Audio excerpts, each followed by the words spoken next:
Ladies and gentlemen, let me ask you a question that demands your full attention. What if I told you that the greatest empires the world had ever seen, Rome, Persia, even the Soviet Union, all came crumbling down, not by bombs, not by brute force, but by something far greater, by faith, by resolve, by the unshakable conviction of men and women who believed in one God and in the truth of Islam. Let that sink in. Because today, the media feeds you fear.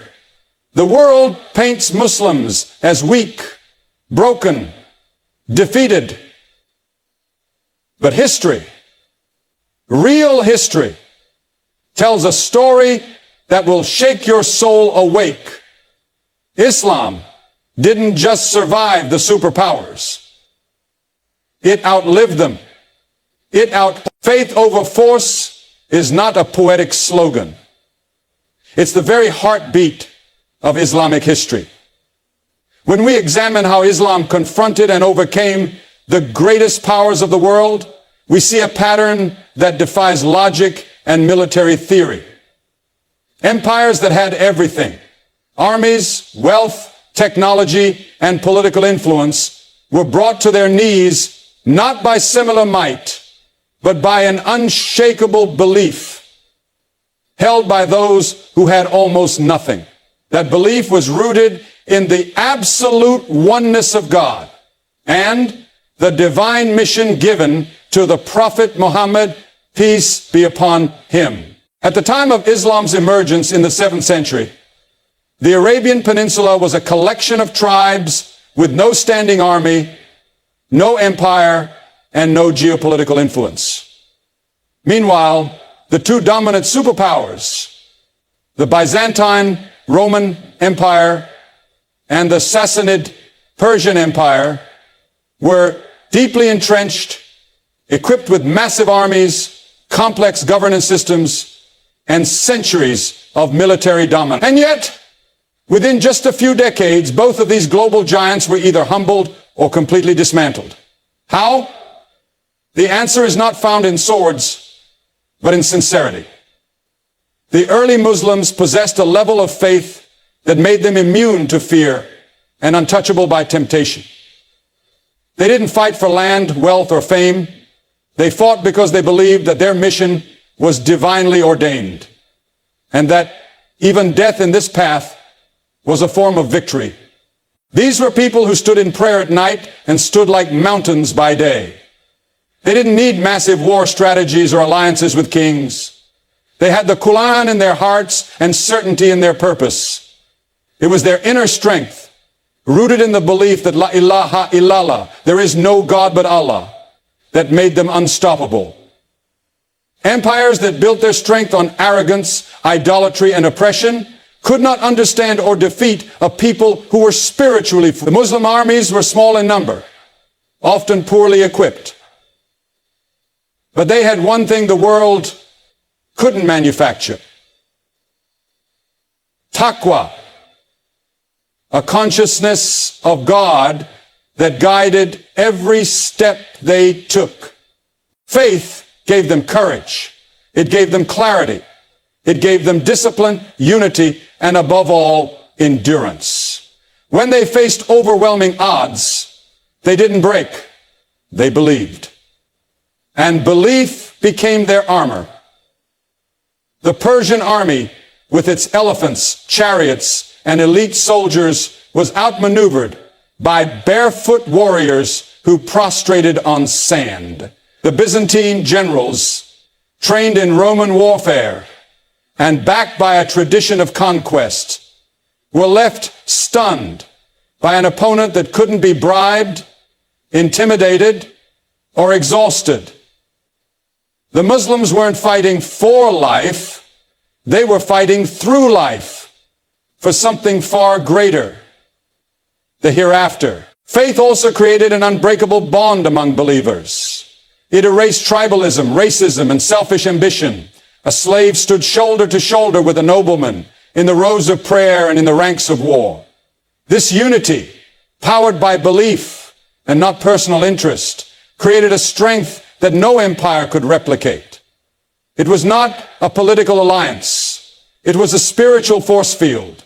It was the belief that Allah controls outcomes, not numbers, not weapons, and certainly not kings. Even in modern examples, like Afghanistan during the Soviet invasion, we see this principle repeated. An army with tanks, jets, and nuclear weapons was resisted by farmers, villagers, and scholars who held fast to prayer beads and verses from the Quran. What military textbook could explain that? It's because this wasn't a battle of machines. It was a battle of will.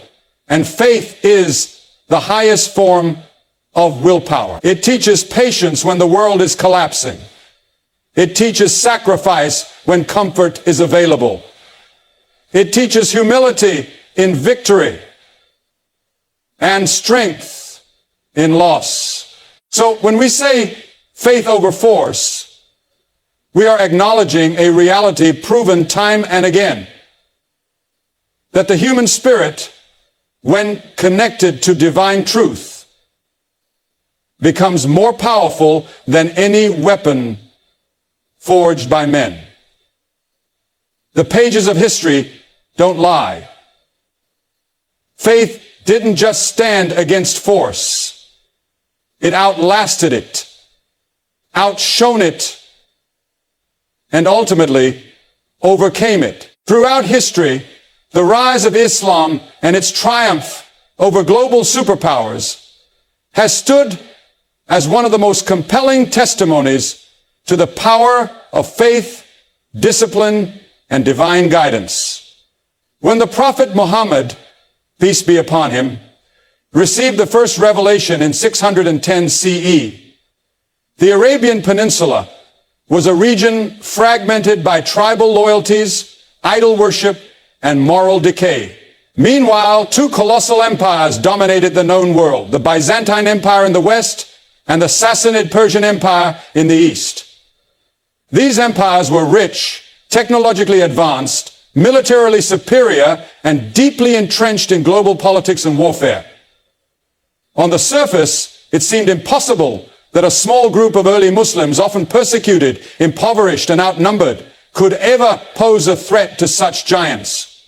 And yet, within just a few decades, both of these superpowers either collapsed or were permanently crippled by the emergence of Islam.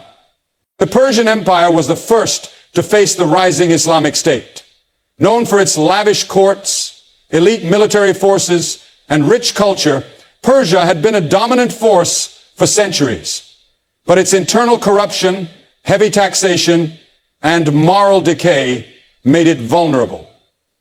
When the Muslims, under the leadership of Caliph Umar ibn al-Khattab, may Allah be pleased with him, launched their campaigns against Persia, they did so with an army that was vastly outnumbered. Now, the Muslims won, and won in large part because they lost control. They lost their infallible honor, so they taught people that they were infinite, much inferior to ours in war. They lost the battle and lost all their property. The Battle of Qadisiyah in 636 CE became a turning point. Despite the Persians' use of war elephants, seasoned commanders, and superior weaponry, the Muslim army triumphed. This wasn't a result of military might alone. The soldiers of Islam fought with a sense of divine mission. They believed their purpose was not to conquer land, but to spread the justice and truth of Islam. Their discipline, unity, and moral strength overwhelmed an empire that had lost its spiritual compass. Within a few years, the Persian Empire fell, and Islam became the dominant faith across its territories. Around the same period, the Byzantine Empire, heir to Rome's legacy, faced the same fate. Byzantium was a Christian empire with vast wealth, massive cities, and a long tradition of military strategy. Yet it too struggled internally. Class divisions, political instability, and religious disputes weakened its core. The Muslims, once again under Caliph Umar, advanced into Byzantine territory with a vision rooted in faith, not conquest. The decisive Battle of Yarmouk in 636 CE is often cited as one of the most important battles in world history. Despite being heavily outnumbered, the Muslim forces were unified, committed, and spiritually focused. They defeated a Byzantine army that had once seemed invincible.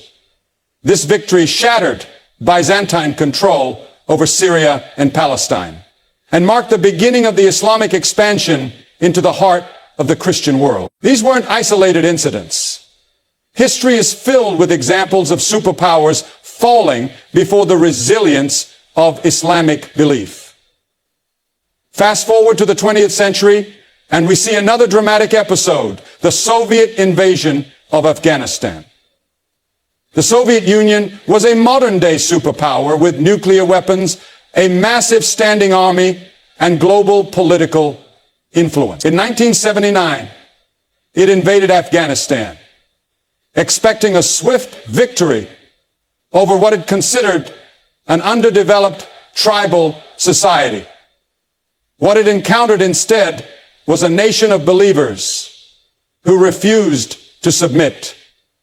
Mujahideen fighters, though poorly armed and lacking modern equipment, resisted for nearly a decade.